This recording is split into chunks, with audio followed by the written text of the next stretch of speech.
Chubadanoia! What does the frog lady sound like? Damn it. What frog lady? I was gonna do in Mandalorian? In Mandalorian. I can't. Oh, I was like, is it? And I was like, no, that's not it. And I wanted to do it so badly, I couldn't think of it. It's been too long since I've seen that. It's Bib Fortuna in this. He says. That'll be my intro sound. You want a wonga? Yub nub. You know, there's a lot of good sound effects in that Phantom Menace. When they first land in and they're kind of going through the marketplace, I love like the sounds of like the giant that's walking through and it's yeah. They've got like little music in the background too. Yeah. There's some cool stuff. Yeah. Anyways, episode 6. Episode 6. We're back, folks, and we're doing episode 6 for you guys. Return of the Phantom Menace. Return of the Phantom Menace. So, obviously, episode 6, highly anticipated finale to the Star Wars trilogy. But no one thought that we were going to do it. No. Well, at the time, when this movie came out too, the last time we saw our heroes, they were pretty much in the dumps. They went from how many heroes would you say that there are? 4. So we went from having 8 limbs to 7. And Yeah. 2 of them were frozen. 4 of them. Oh, yeah. So, we're down a lot of limbs here. Yep. Down on our luck, down on our limbs. Down on our limbs. Being stuck between a hard place and a rock for our heroes in the Star Wars universe. Exactly. In a galaxy far, far away. We jump on into what's going on here? Or? Yeah, let's jump on in. I actually forgot to break out the poster for this one. Uh-oh. This whole set's just ruined. I know. It's like we didn't even do it.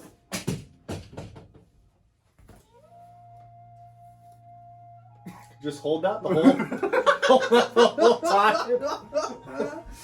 time. This is the finale to the original trilogy, like you said. Yep. Where'd you first watch this one? Probably at the same time as the other ones? Yeah. The old VHS I'm days? sure there's no way I was over at my grandparents' house and they would have let me left without watching all 3 of them. Right. So, yeah, without a doubt. Yeah. Same. It's the same thing. Just watching them with my dad. I'm sure that we watched it back to back with 5. Yeah. Yeah, man. This. It's funny. I remember being a little kid, and it was like almost every time I was over there watching Star Wars. Yeah. Especially for a while. Especially while my uncle, who's closest to me in age, up until he got a little older, I'm pretty sure I watched it every time I was over there. Oh, yeah. Star Wars is easy to rewatch and rewatch and rewatch. Yep. I think, so I grew up with the prequels and having already seen the originals. So the prequels to me are like a big deal to watch. When I watch them, I have to watch them. Yeah. I can't just like have them on and not watch. Yeah. And with Star Wars, the movie that I just put on to like go to bed or do something to is Return of the Jedi. Well, and I don't know why. That's a really good point, though, because I feel like the earlier original trilogy, the prequels have a lot of politics. There's a lot of other little things going on. The original trilogy only has 1 or 2 stories, and it's either you're following Luke or you're following everybody else. And you can kind of watch it, and because they all end up at the end of the movie at some point together. It's not really hard to separate and then jump back into that movie. Yeah. But I will say there are times when I'm watching the prequels, I have just watched Obi-Wan fight General Grievous and then go and skipped to him fighting Anakin at the end. Because they're just so well choreographed. Yeah. But you do. If you're going to sit there and actually sit down and watch those movies, you have to sit down and watch those movies. Right. It's like me with Lord of the Rings. You still have to plan a whole day to watch Lord of the Rings. But I will skip Frodo and Sam because I hate Frodo. Yeah, I think that what it is, when I try to watch the prequels, the set pieces are so clear in the prequels, and the set pieces are so clear in, 4 and 5. Yeah. That as soon as, a scene starts, I have to, watch. Yes. Whereas with 6, it's there are definitely set pieces here, and there are things that matter here. Yeah. But it's just, I feel like 6, I must have just watched so much that I just don't really, Yeah. It just doesn't do it for me the same way. No spoilers on your rating.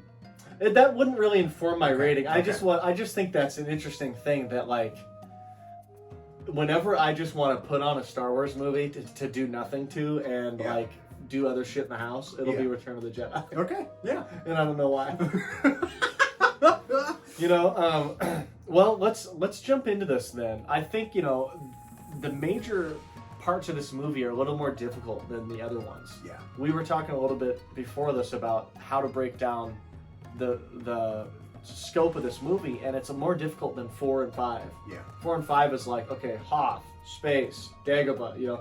This movie's a little bit convoluted. Yeah. But we do start off, we're back on Tatooine, which to me, Tatooine's my favorite planet. Yeah. It's got so much going on, and luckily with the movies, you know, we get to see it the most, so of course it's my favorite. I'm probably not alone. Because we get to see more of the underground, the inner workings of it. If you could live on any planet in Star Wars... Oh, it wouldn't be Tatooine. Okay, shit. I had to ask. I was like, dude, is this motherfucker really going to say, I want to live on Tatooine? Probably Naboo. Dude, same. Naboo is so beautiful. How can you not want to live on... Okay. Shout out Odo Gunga, dude. Yeah, dude. So we start off with this really cool scene where we get to see Jabba's palace. Yeah. And we get to see our droids infiltrating Jabba's palace. Sent by Luke Skywalker. Yep. And you know what's cool is they insinuate a little bit that Luke Skywalker is sort of a name now. Yeah. As a Jedi. Yeah. Like, people in the galaxy sort of know Luke Skywalker. How much time has passed between 5 and 6? That's a tough question to ask me on the spot because it's something that I should know. Okay. I mean, I want to say I should know too. You know, I want to say it's like 10 years, but it's probably less. Yeah. It's probably like... Oh, actually, no, there's no way... Actually, it has to be pretty quick because Han's been in Carbonite. So... But they also had time to build 3/4 of a Death Star. 2/3 of a Death Star. Yeah. I mean, also they have slave. Well, they've done it once. Yeah. It's probably like 3 to 6. maybe like 2 to 3. Okay. We'll look it up. We'll look it up. And I'm embarrassed that I couldn't just come to that because so much of the time gaps between movies, I'm like boom, boom, boom. Yeah. And then you ask me that, and I'm like, well, damn, what is it? How long was he in Carbonite? And I'm sure they address it in the movie, and I just didn't catch it. But I'll put up a title that'll say 2 years. Shut up! It's 2 years. But yeah.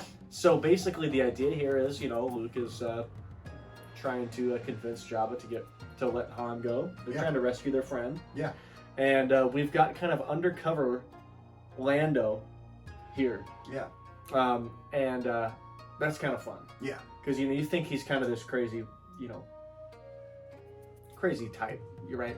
You've also got undercover Leia. Yeah. In this as well, that shows up as like this bounty hunter type. You know, Leia showing up was my favorite. I liked it a lot more than Luke because Luke just comes down, and all of a sudden people are like the little Gamorrean guards are kind of running and hiding from him. Yeah. And I'm over here thinking like, dude, I just saw this guy at his weakest point in the movies. Why are people scared of him? Because he's got a black cloak. And the black cloak is sick. It is sick. It's a dope look. But I still hadn't bought in yet to the whole Luke's a badass thing. So when Leia, and you don't know Leia, I didn't know it was Leia, but you're just looking at her, like, she has a really cool mask. I really like it. Yeah, and a little voice modulator. And it sounds a lot better than that. But I thought that was really cool. She pulls out the bombs to the little thermal detonators. Yeah. And so I was much more impressed with Leia's undercover detective work here than I was with Luke's. Luke just walks in and is just like, I'm Luke Skywalker. So Jabba, you need to give me what I want. I know that I'm just one man in your army. Which, I mean, obviously came out to be pretty true. But I still hadn't bought into it yet. And if I do have to say, because we kind of mentioned a little bit earlier, but rip to the beautiful Twi'lek.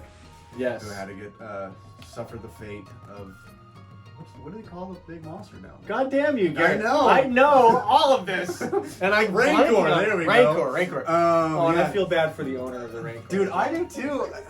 Well, you know, I mean, that's one thing, you know, the Twi'leks, they're just like the hottest race in Star Wars. And it's just like, if I was a Jedi, I'd go rogue. I'd be great. I'd live on the Twilight planet and just be like, I'm protecting you, ladies. Yeah. Oh, was that your assignment? Loosely. Yeah. Here to do something. Yeah. So yeah, how to rip that. But yeah, I was much more impressed with Leia's introduction into that than I was with Luke's. Yeah. Because I don't know, there's just to me, there was nothing to say that I should be, if I was a Gamorrean guard, that I want to hide from Luke too. Yeah.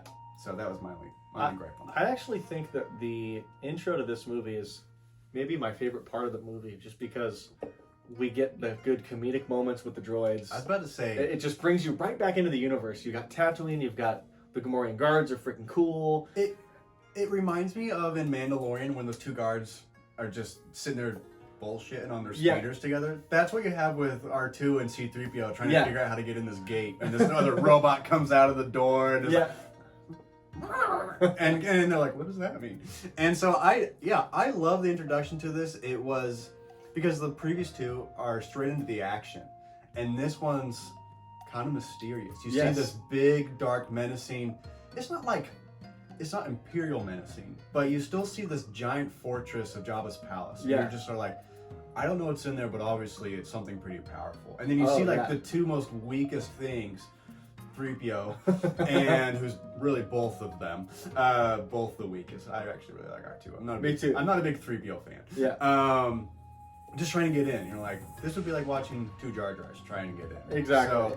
So, yeah, it's a good introduction, like you said. I just have a little more problems accepting Luke at his current status. Yeah, I think that they don't show you that. They just tell you that he's good now. He's just like exuding arrogance in there too, which I just was like... I think part of it, he kind of is the whole movie, but I think part of it is just like, you can't go in looking like a bitch in front of Jabba the Hutt. That's true, yeah.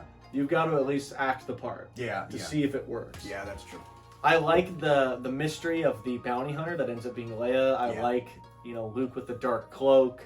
I like the whole thing. Yeah. The immediate trap, where Luke has to fight the Rancor. Yeah. It's just good action. It's fun. It's new characters. It's like everything you want. Well, it's once again jumping into Star Wars, but not jumping into the story arc. Yeah. Really, it's here's your main character and a whole new scene of faces having to take on a challenge that has nothing to do with the Imperial side. Like, I don't know, there are so many movies where the only thing that's going on is really the good guys versus the bad guys. And this is saying, no, the world is much more complex than that. Like, yeah, we can go and fight the bad guy, but not everything's going to be great everywhere else. It's not just, the world isn't good and bad. Yeah. And so, the scene is really cool. I like it. You get an introduction to all of those cool characters. I love the Gamorrean guards. Still to this day, I think they're some of the most badass things in Star Wars. I remember Star Wars Battlefront 2. They run around when you're on Jabba's palace, and those things wreck you. Like one hit just toss you across the map. The neutral characters in Star Wars Battlefront were cool. Like they'd have the Tusken Raiders. Yeah. They'd have all kinds of those things. Jawas. They just did a good job. We should have done a screen record of Star Wars. We can. We still can. I think. Honestly, there's so many good maps on those games. We should do a Star Wars Battlefront video and talk about our favorite maps. I really love the Camino one. And I'd always try and be the clones, because I don't know what it was, but that game was slated against them to not win that one. And that was like proving your worth and skills. Oh yeah. But yeah, sorry, I love that game. Yeah, we'll do a video. Fucking EA only had to literally just recreate that with a little bit of graphics. They didn't have to add a new map. That game was fantastic. They've made Battlefront 2 with a bunch of updates. It's actually good now. Okay. It just took them a million updates and having to get over the microtransaction thing and like 3 years. Yeah. But it's now worth the price that they charged for it originally. Okay. Anyways. So yeah, we've got that intro scene. It obviously doesn't work out for Luke. Yeah. We've got Leia captured. She's now looking fine in the slave Leia. We're going to the Sarlacc scene. Yeah. I was gonna say I love when Han's still like blind a little bit, and he's kind of freaking out in the jail cell a little bit, and I don't know. I just thought that was a really cool scene. Yeah. Just because it's another in-depth look at a character without them having to do something heroic. So I always kind of like that scene. It's comedic as well. It's comedic in Han's reaction, but it's also comedic in that then they like pull the curtain and everybody's like, hey! Yes! Oh god, I love that. I totally forgot that. Yes. So that dumb, whole thing is so good. Well, and speaking of Slave Leia, when I first saw it, I didn't get the sex appeal. Like, obviously, I saw it, like, this is a beautiful woman in a bikini, but I was like, this isn't the hottest woman in a bikini I've ever seen. As I've gotten older, I begin to more appreciate it more and more. Right. And I don't know if you were the same way. Maybe it's because I was like 4 years old. I always feel uncomfortable with it. I mean, it is undoubtedly like sexy. Yeah. But I always feel uncomfortable with it because like it's clearly like one of our heroes like chained to a slug. Yeah. Who's clearly has bad intentions. Yeah. Like it's never. Because he fed the last scantily clad, chained up girl to a rancor. Right. Like, it's not like Padme sexy. Yes. Where like Padme wears like a skin tight, Dude, outfit she that's like gets her outfit ripped on number 2. We'll get there, buddy. God. We'll get there, buddy. Yeah, that. Like that is sex appeal. Yes. Whereas like this is kind of there's a little bit of like ooh to it. Yeah. Because of the circumstance. Yeah. But my like coming to of age where like I saw a sexy woman on screen and I was like in chains. Not in chains.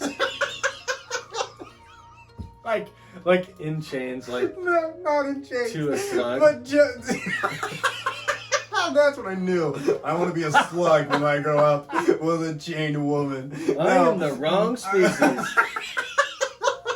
Damn it. No, my like moment of where like I saw a beautiful woman on screen and I was like, my life is now changed. Like that initial manhood was Selma Hayek twice. Once when she's on Wild Wild West and she's in the onesie and she turns around and she never closed the ass flap and I was like, I think that's why I'm an ass man now. Right. And then 2 was when she does her dance and From Dusk Till Dawn.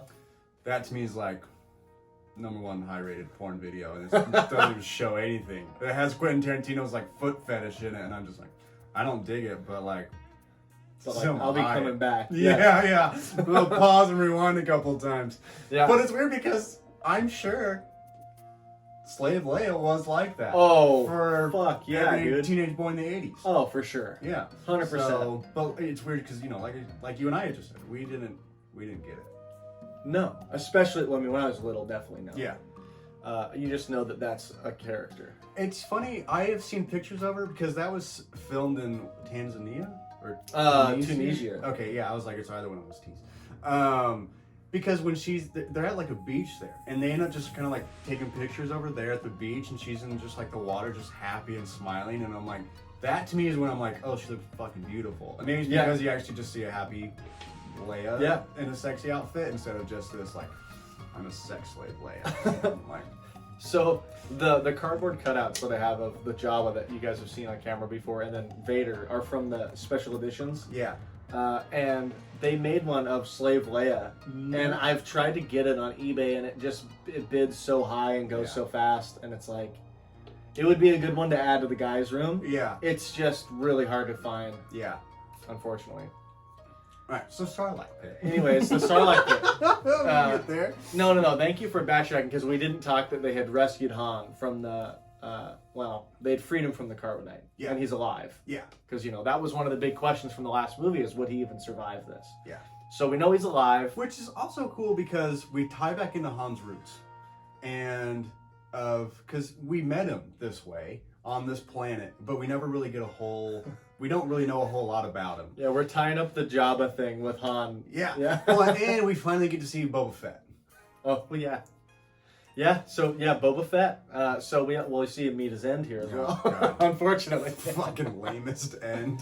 So, they're basically going to commit all these people to the Sarlacc pit, and everybody's there to watch.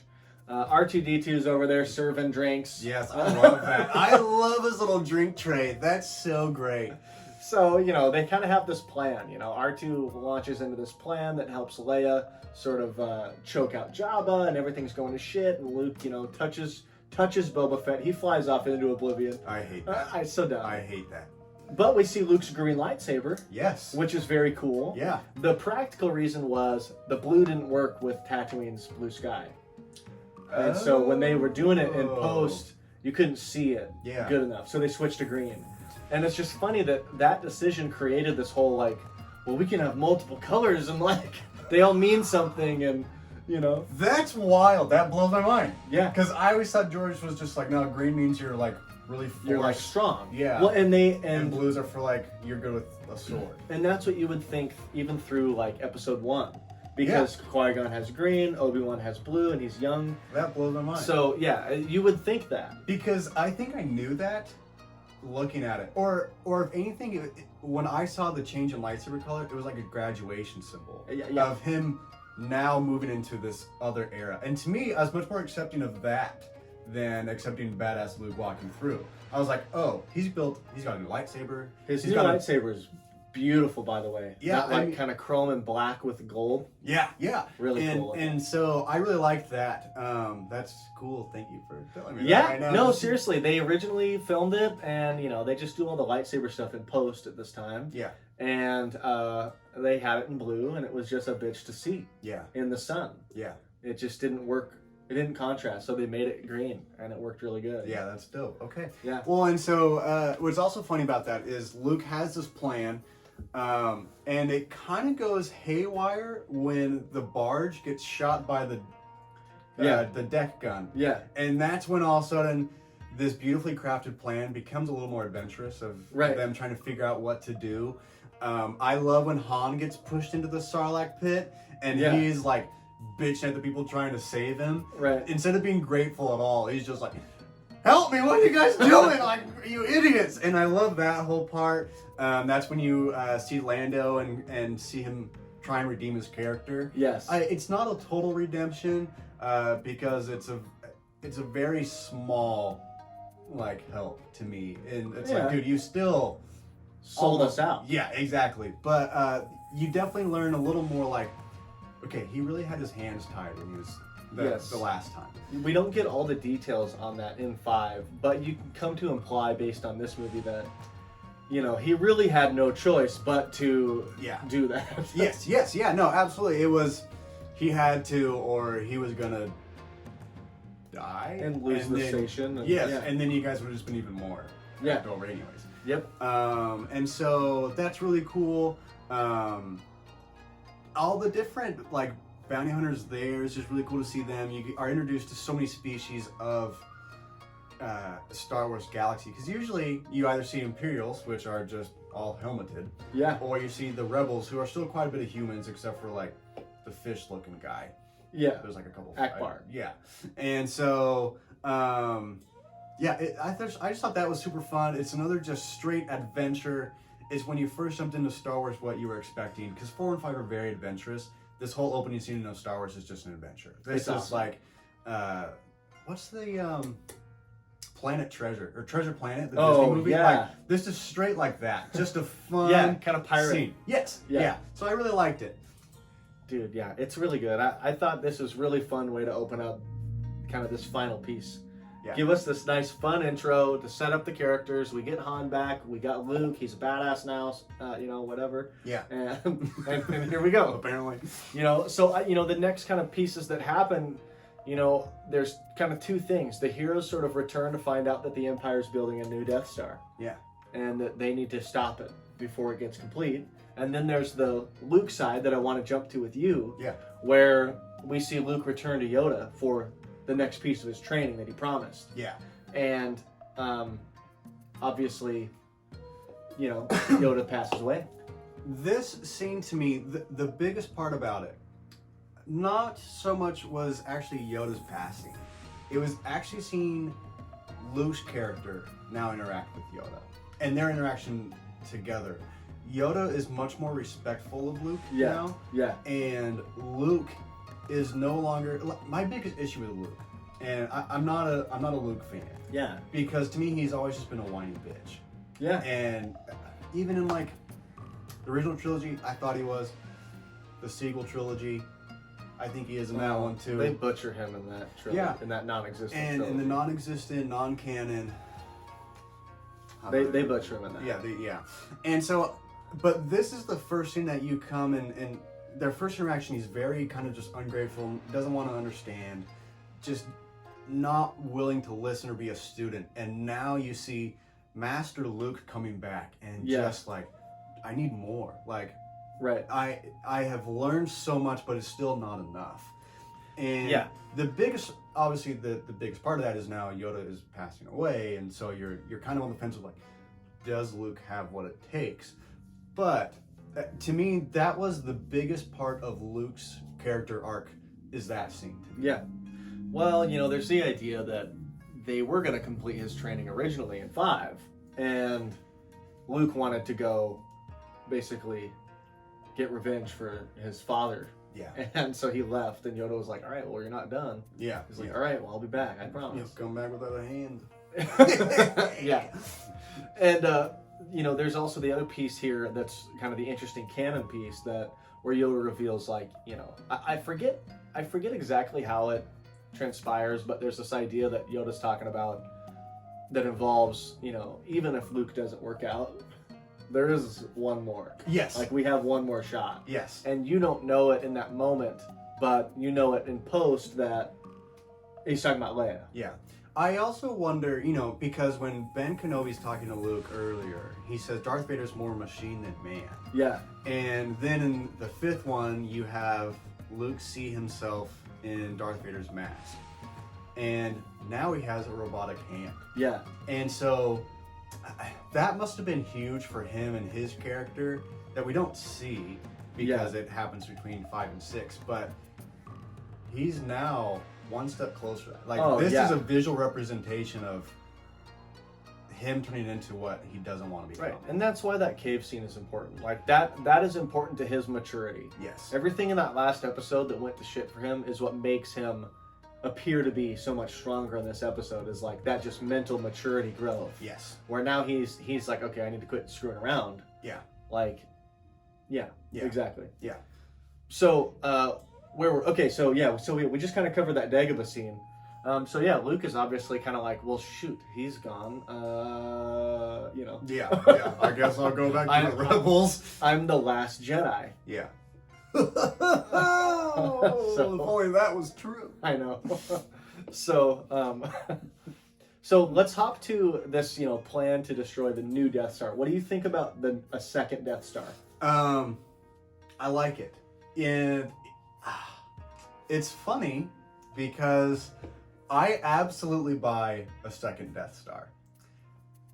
I had a hard time buying in 7 now this planet Death Star.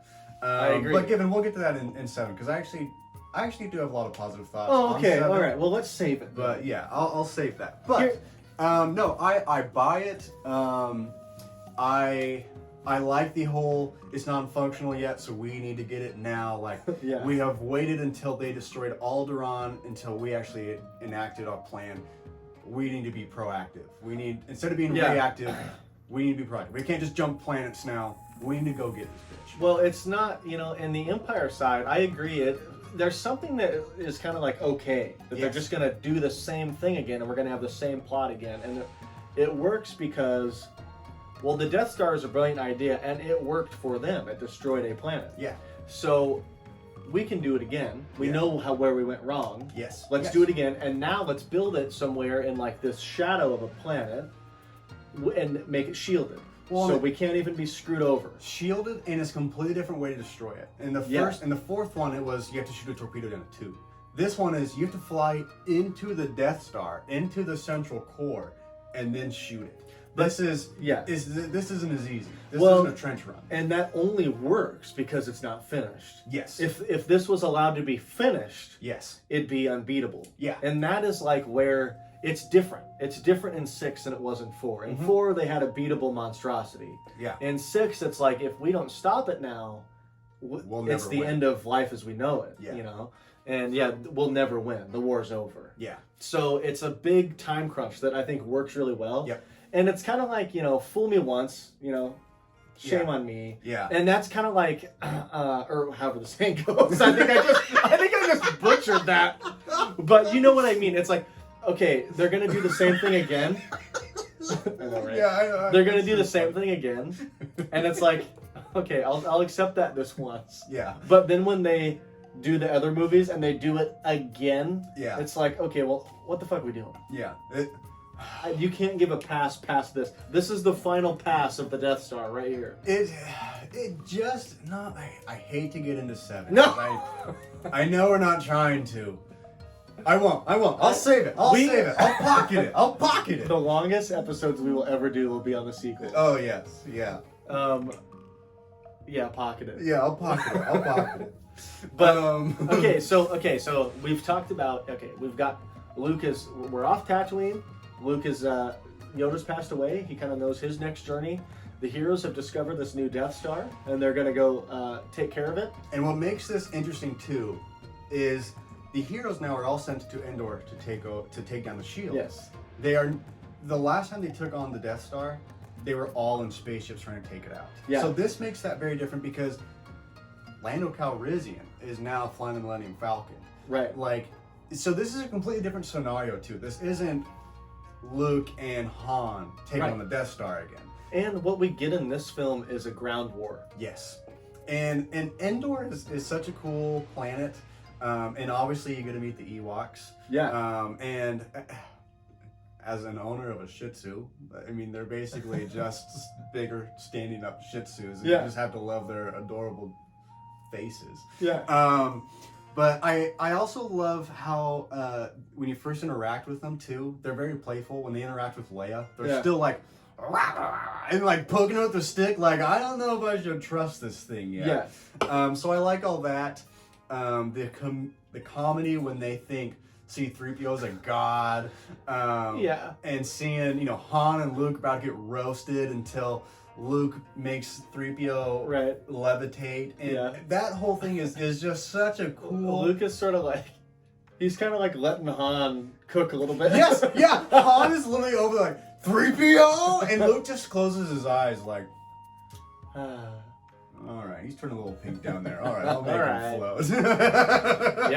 Yep. So, it's just cool. Star Wars really figured out a way to have the perfect mix of here's story plot, and here we're gonna take a step back and just kind of give you a little bit of fun, a little moment to just kind of relax and see our characters for a second. Yeah. A lot of the indoor stuff is kind of this take on Vietnam and stuff like that. Where we've got this jungle warfare, we've got the locals kind of joining in this battle with this, the good guys. Yeah. And then the bad guys come in, and it's sort of like this take on like, well, maybe we were sort of on the wrong side of Vietnam, and this is this whole thing, and it's kind of this brilliant way to subtly weave in his sort of political idea. It is. It really, because you can't find it anywhere else. Yeah. You're like, oh. He's saying something George, here. Get it. All right. What do you think of, what I want to do is talk about the Ewok ground battle and the shield generator, and then we'll talk about the Luke Darth Vader stuff separate. Okay. Because they kind of happen. Yeah. And I also want to say I think it's really funny that Chewie is the reason that they're caught, because you always see him as the big hairy beast, but he's still very humane in a lot of senses. He just speaks like a... And so when you see kind of this almost, I don't even know if you'd call like an alien instinct of just, he sees food and reaches for it. I love that scene though. I think that's funny, and they're all hanging the net and just kind of bitching at each other. I know. I love the speeder. Yeah, what do you think of the scout troopers? Yeah, the scout troopers. I love their helmets. Me too. They fit the terrain so well, and just that whole thing. It's such a badass scene of them just weaving through. It's so cool. It's high speed. It's like high stakes. There's super dangerous. They trees everywhere. Hit trees and they blow up. I mean, these are the most brutal machines ever. Yes, yeah. And it almost, because then you see the actual battle take place, and you see that the Imperials landed on this planet that's hidden, but without ever taking into account, well, what if someone comes down here? Because they're not prepared to really defend it, other than just having the manpower. But they're literally getting beat by little flying dogs with literally like Yeah. they have the flying little hangers. They have battering rams from trees. Yeah. They trip them. They're throwing rocks at them. Catapults. Like, Yep. I love all that. It It's just kind of amazing. shows you that. I don't know. The Imperials, one, weren't prepared to man this place. Right. And two, just that even though they still are probably the ultimate force in the galaxy, they're gonna still make some mistakes. Oh, yeah. The It's whole fun. scene's fun. It's fun because it's war, but it's fun, and it's like score one for the little guys. Yeah. You know? Yeah, I mean, it's like sitting there and having a Nerf war. You know, Yeah. it's just like childish, and it's just kind of like power to the little guy. You Yeah. know, here, let's go underdogs. I love it. Right. Do you like seeing the rebel soldiers in like the typical like tree forest camo? Yeah, I did. Yeah. I thought it was cool too. I still just will never get over the rebel weird their helmets Helmet that thing, they yeah. would have. But like some of them are like wearing like weird little berets and stuff down there. I think Yeah. that's also just kind of funny. Yeah, I think it's cool. I also enjoy seeing like the AT-STs and stuff on Endor. It's cool because it shows like continuity in the universe. Yeah. That like, well, they would send those down to any planet. Yeah. You know, so it's cool to see stuff that we saw last episode on Hoth make another appearance here. Like, Star Wars is fantastic at their continuity. You can see the clones in Attack the Clones and how everything from their helmets, their uniforms, to their spaceships, to their vehicles, everything is believable when you see them later on in Yeah. 6, 7, or 4, 5, and 6. Yeah, totally. Like their spaceships, you can see like a natural progression. Yeah. And I love that about Star Wars is something that you see in 2, you'll see a similar version of it in the later ones. Oh, yeah. And I love how well Star Wars does that. I just absolutely love their That's one of the continuity. coolest parts about that opening space battle in 3 is the good guys are in the Star Destroyer looking, you know, ships, and you're like, oh shit, that's right. Well, you know, they're ARC 170 fighters in Attack of, or Revenge of the Sith. I love that ship. That's Yeah. one of my favorite ship in Yeah. all of Star Wars. And it's just the X-Wing. It's just the precursor to the X-Wing. Well, do you know how George came up with that design? No. You know, there's a little tangent, but it's a good nugget. Yeah. The Jedi starfighters in Episode 2 that like Obi-Wan flies with like R4. Yeah. And they go to the dock and then they The little you know, like that's an A-wing, right? well, it's like a big version of one. Yes. It's like a Grandpa A-wing. I love that. So design, the too. toy for That's that, so which I have, Yeah. which I'll break out in the Episode 2 one. Yeah.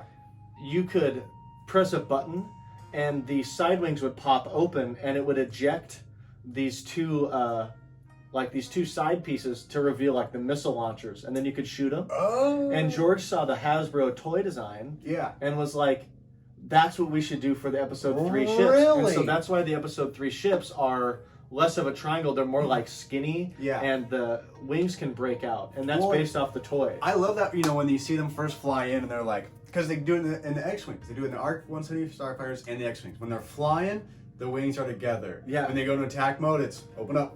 Yeah. God, So- it's so cool. Yeah, little fun fact for you there. Okay. That the whole concept of the Episode 3 Jedi Starfighters is based off of the toy for Episode 2. That's dope. Yeah. That's super cool. Anyways, we get this epic ending where we've got this ground battle, we've got a space battle, Yeah. we've also got, you know, the time rush to get the shield generator down. Yeah. And then we've got this little story with Luke. Well, and if I can interrupt you, because when you're going to mention the time constraint, this is when General Akbar flies in, and Yeah. they realize, well, the Star Destroyer, right? Death Star. There you go. Yep. Why?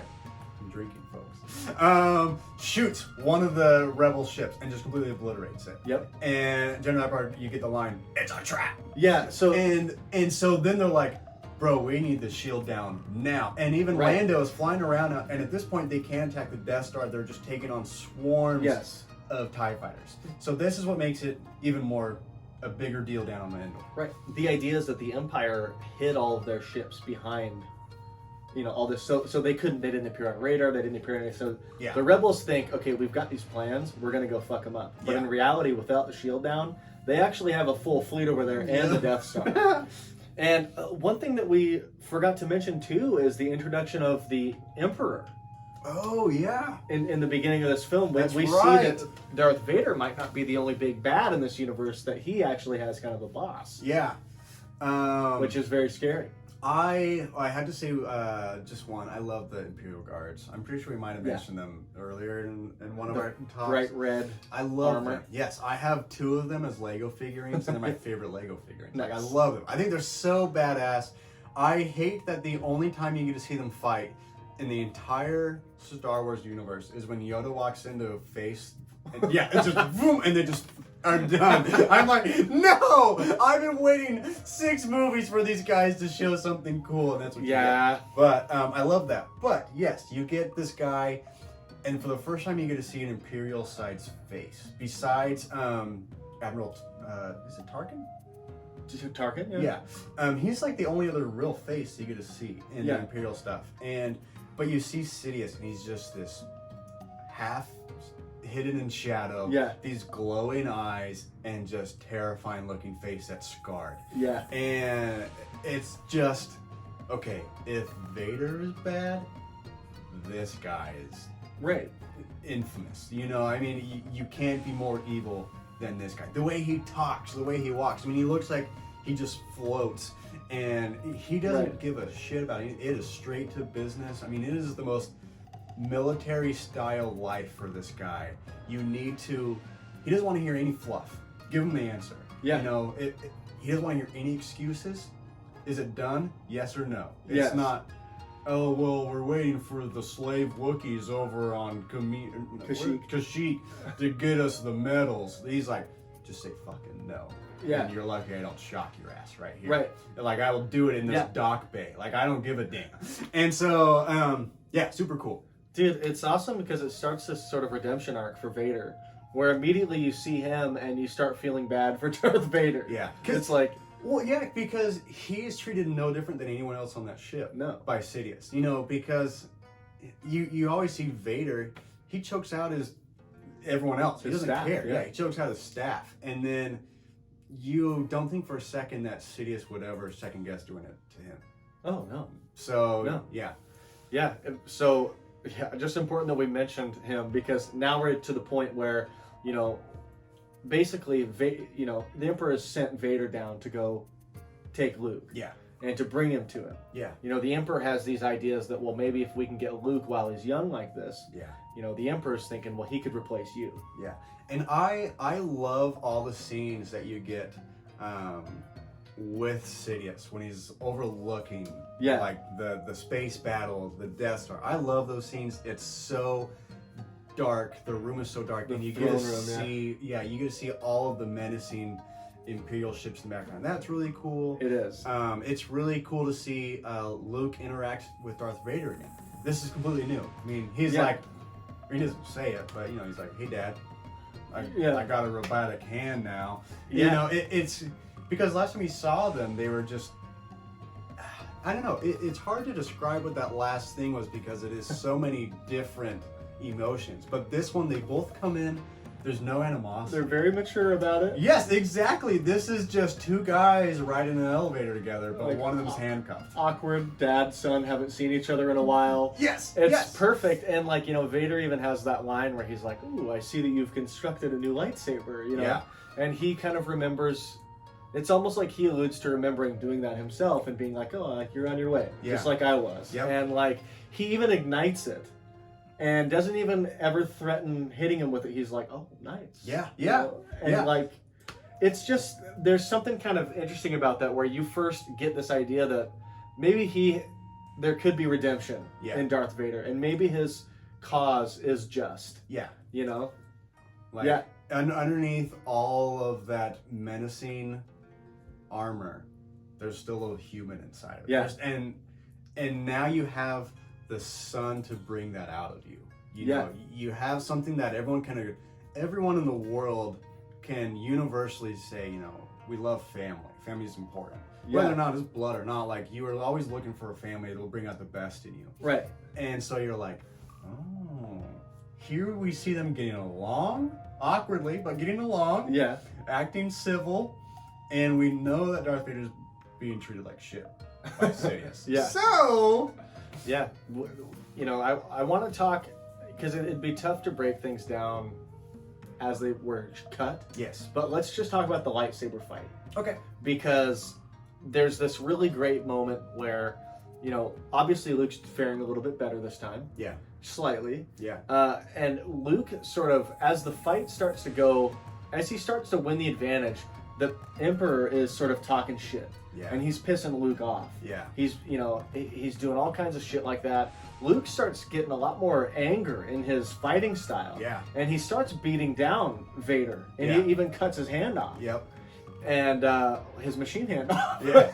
And Well, both hands were machines. yeah. And it's just this incredible scene where we start to see Luke go down that path, like you said, where he could see himself as Vader.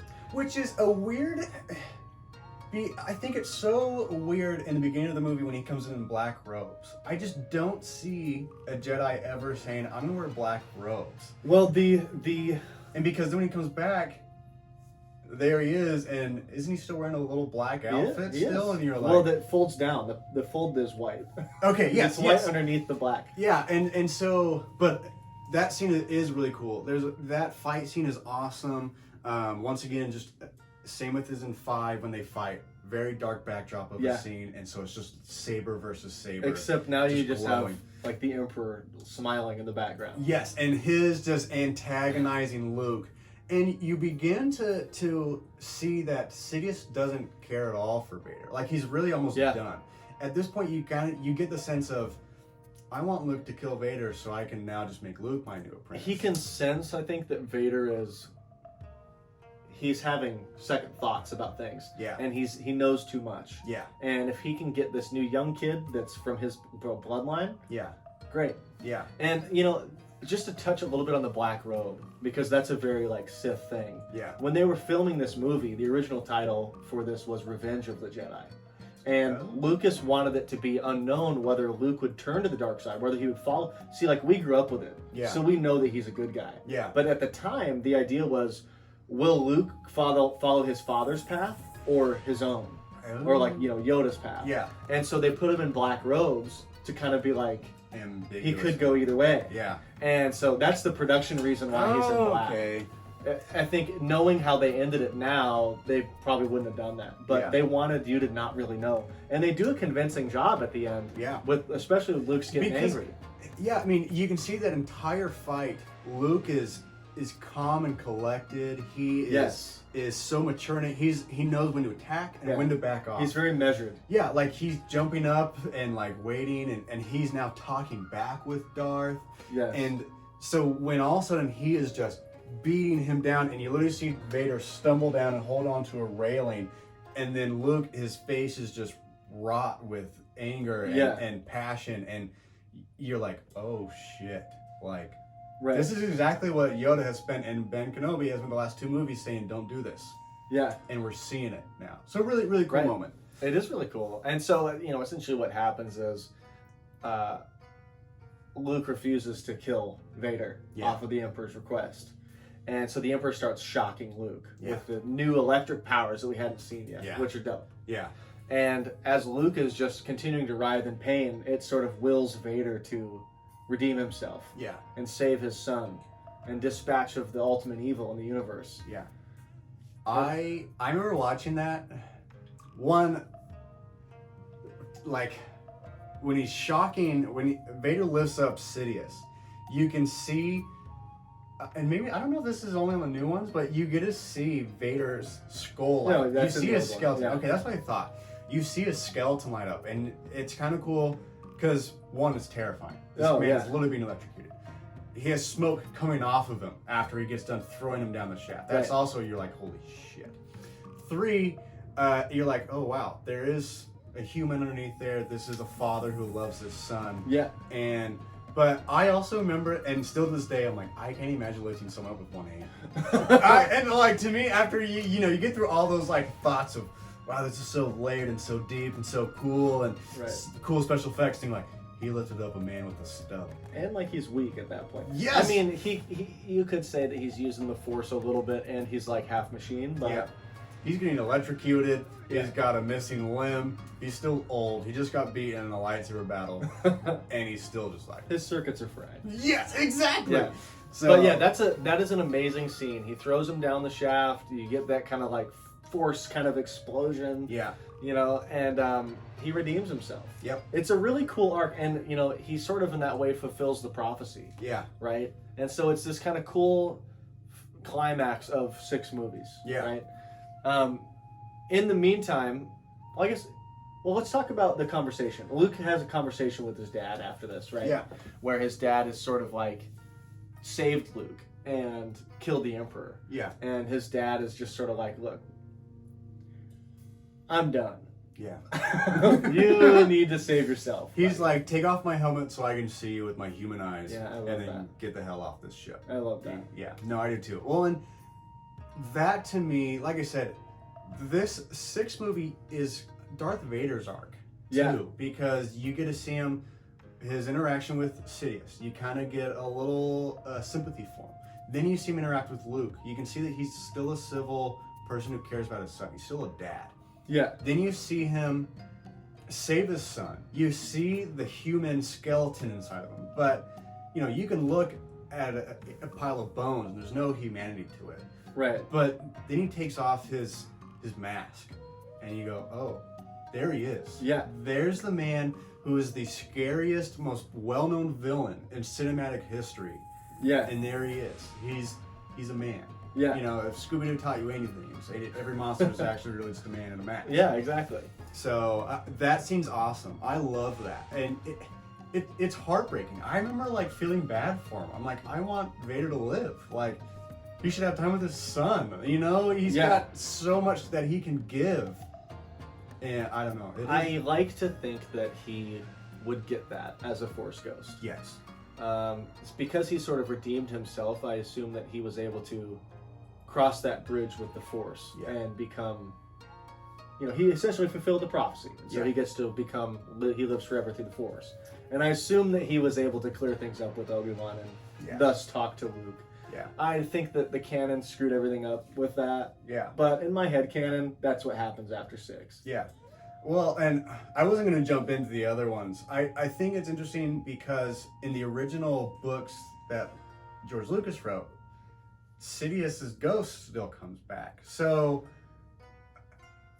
you almost, I mean, it's kind of a wonder if, you know, if Vader never turned, he could still have Yeah. died and still come back as a Force ghost. Sure. It's just not been good. But we got to see that. So when we see the ending scenes of the movie, when Luke is partying on Endor, we see Yoda and Ben Kenobi, guys who we know are true good Yeah. guys, but we also get Vader. And I think that's the important part. We see Anakin. We see Anakin staying there. And that's the important part because we know that he's truly good, seeing them Yes. there with good guys. Yes. You know, the Force Ghost thing is confusing because I don't know that it was in a book written by George Lucas that it talks about that. I think it was in like some of the comics and stuff that are made after this. Gotcha. Because at some point they need to continue the story. Yeah. But I think that all that was retconned when the prequels came out. Yeah. And the idea of the Force Ghost was something that could only be acquired through the light side of the Force. Gotcha. And it's kind of this parallel idea that here, you know, Sidious wanted to live forever, right? And he basically wanted to give Vader that unlimited power. yeah. And the problem is that that can only be achieved through the light side of the Force. Well, and that's actually that's a great point because on the light side of the Force, it's never been about living forever. It's just being a good person, and they're not afraid to die. You know, you see Ben and Yoda; they're not afraid to die. Whereas the dark side, literally, the entire thing spawns from Anakin's fear of death. Yeah. And Palpatine's fear of death, and Darth Plagueis, who is so powerful that he apparently learned how to live forever, and Yeah. Sidious obviously betrayed him, and no spoilers for our third one, but like that's a cool contrast between the two. One side Yeah. is we need to, in our mortal forms, live forever. The Yeah. other one is we don't need to. Yeah. I almost wish that they could, in the newer versions with modern takes on it, if they could put Qui-Gon. I would love to have seen Qui-Gon yeah. in there, but that's the only, they must know. I almost wonder if we'll see him in the Obi-Wan series coming out. I thought that he mentioned that he wanted to be a part of it, and I thought that they said that he might. I would love to see that. That would be great. Yeah. Force Ghost. At that point, the Force Ghost has been revealed that Qui-Gon had come to Yoda as a Force Ghost, so it wouldn't be out of the realm that could happen. That'd be totally in canon. Yeah. So there's no reason not to, except for budget. Because that's your first notice that this can happen. Yes. Is when Yoda is telling Obi-Wan, there's ways through the Force to continue your life, right? And he's on Tatooine, and go find your master. See, and that's why I think that the prequels retcon that idea as it can only be acquired from the light side, because it literally cuts from that conversation to Anakin writhing in pain. Yeah. Yes. And so I think that it's like these guys are questing so hard for that, and in reality, you know, if Anakin could have stayed true to himself, then he would have had that. Yes. And like that's the you know, that's like the true sadness of episode 3 is like it just all goes to shit for naught. Yeah. And anyways, let's talk about so we've gotten the shield generator down on Endor, and kind of the last piece of this movie is the destruction of the Death Star, and Lando taking the Falcon in there and fucking shit up. Yeah, it's so funny because you're not expecting Lando to be the one to do it. No. And so this is him saving his character, saving face. Yeah. I love the little like alien that's with him too. They could have their own series. I feel you know, I mean, get Childish Gambino back, and I'd watch it. Like they'd be fun because they have fun little banter too as they're flying around taking on TIE fighters. You get to see it blow up, and I don't know. It's after seeing, you know, Han and Leia fight their way out of the trap on Endor, and after seeing Luke and Vader resolve that issue with the Force, the future of the galaxy, the prophecy, the Emperor, you see all that get done. The Death Star blowing up doesn't feel as large in comparison. But it's the cherry on top of satisfaction, because that's symbolic of, I mean, that's the symbol of the Imperial Empire. Yes. And so it's just the symbolism of it blowing up is that this is over. Yeah. Because I don't think you would get it if it was still there, but you know, I don't know. It was basically putting fireworks at the end of this is done. Yeah. And I still love it. It's the icing on the cake. Yes. Yeah, absolutely. The days of the Empire are finished. Yes. You know, we're close to finish. Yeah. Yeah, I love it, man. The end of this movie, it feels really satisfying. Yes. You get all the closure you need. That's part of the reason why, you know, and we'll get into it, but that the sequels are sort of like, they don't really matter as much to me, and you can kind of take them or leave them, because you get really good closure in this, and you don't even ever have to worry about what comes next. And that's why fans of the originals really shouldn't even be upset at the prequels, because you've got your own trilogy right here, perfect start, perfect finish, no issues. The original trilogy closes up every door open for every character. I mean, they didn't have to have Lando be the guy doing it, but they did. And that closes that door. I mean, it just, they clean up the whole thing. And like you said, it's just so satisfactory. Yeah. And you're just so happy. You're like, wow, the weight has just been lifted. And it's hard because we are fans of the prequels. And it's like, you can look at them as, where's the happy ending in it? But it's, if you didn't have the prequels, you wouldn't have 4, 5, and 6. Obviously, you did because they came out first. But those set up the whole thing. You could literally look at this as part 1 and part 2. The prequels you just had a 22-year intermission. Well, yeah.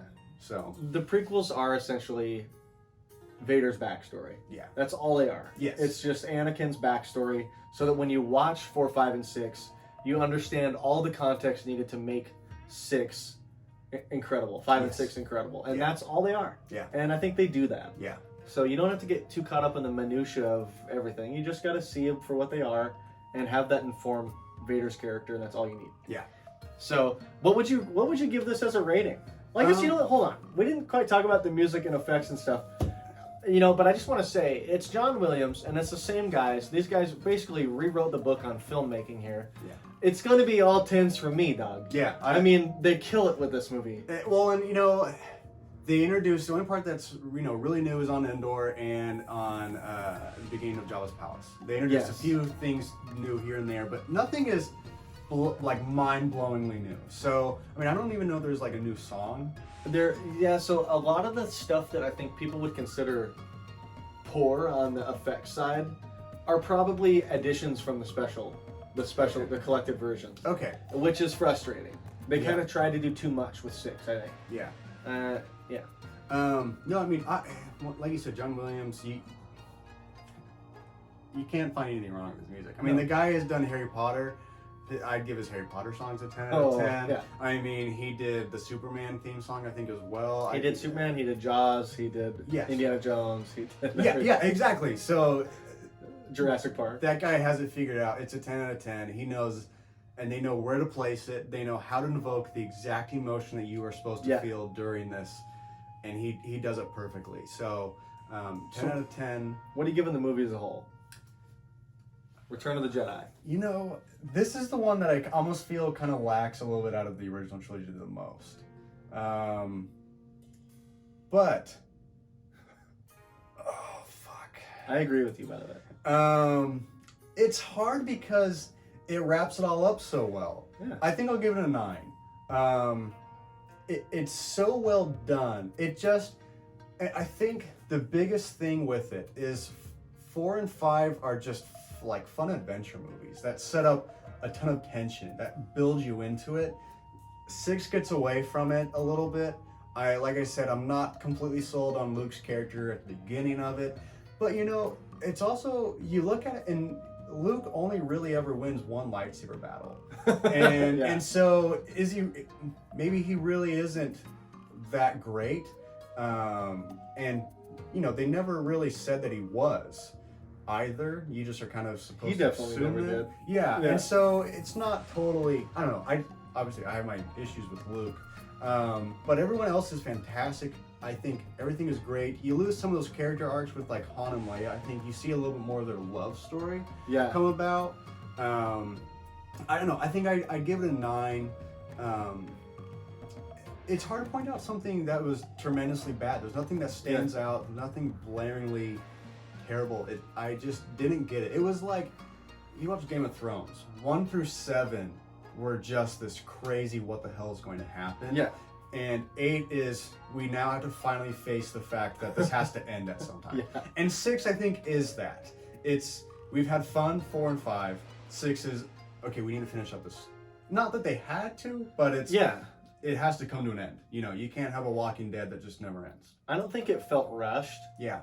But I would give this an 8.5. Okay. Because I agree with you. There's little things in this that aren't as good as 4 and 5. And that's the best way to put it. Yeah. It's not like there's anything wrong with 6. It's just that the pieces in this movie, like, the battle on Endor and the different things, I just don't like as much as the battle on Hoth or the Death Star trench run. Yep. I just don't like it as much. Yeah. And that's really all I can say. I'm going to give it 8.5. There's really, it's incredible. Yep. It's a great movie. It's a fantastic finish of this trilogy. Couldn't have been done better. Yeah. But I just, if the other 2 were 10s, and I believe they are wholeheartedly, I just don't think this one is. Yeah. So I'm going to give it 8.5. Yeah. But I think that's a perfect score. Yeah. By far, probably one of the best trilogies of all time, if not the best. Yeah, I mean, you're going to go out of 30 points. We're giving it a 29.7. Incredible score. Yeah. 28.75, like average. So yeah, across 3 movies, you can't get that from other trilogies. No. So, I saw something, not to go on a tangent here, but it was out of the Marvel movies, what is like your favorite trilogy out of these characters? Oh, okay. And like, even I love Iron Man 1. Iron Man 2 is still good, but Iron Man 3 I wasn't thrilled with. Yeah. You can go to the Captain American ones. I love 1. Winter Soldier and Civil War. I thought that was probably the best Marvel trilogy out of them. But Star Wars did it better than any other trilogy. Oh, for sure. Maybe I might argue with Lord of the Rings, but I would say Lord of the Rings. I don't think Indiana Jones was as consistently high as Star Wars, but that's a good trilogy. Yes. I don't know. I think this is probably, I would argue this is probably the best trilogy of all time when it comes to film. Agreed. So there you go, folks. We did it. The original trilogy. We made it. Let us know what you guys think about 6 specifically, and then also maybe give us your thoughts on the trilogy as a whole. When you saw it for the first time, what your thoughts were, and maybe what you think about it compared to the prequels or the non-existent sequels. Yeah, I would absolutely love to hear what your favorite trilogy is. For Yeah, sure. yeah. Well, guys, yeah, we did it. Oh, and also, what would be Darth Vader's porn name? Oh, yeah. Was that in this? I think that was 5. That's fine. Let us know. Yeah, I never asked it in the other one, and I still am like, I want to come up with a good name for him. Yeah. So. Well, guys, have a Mayo day. May the force be with you. I'll cut it. Have a Mayo day. May the mayo be with you.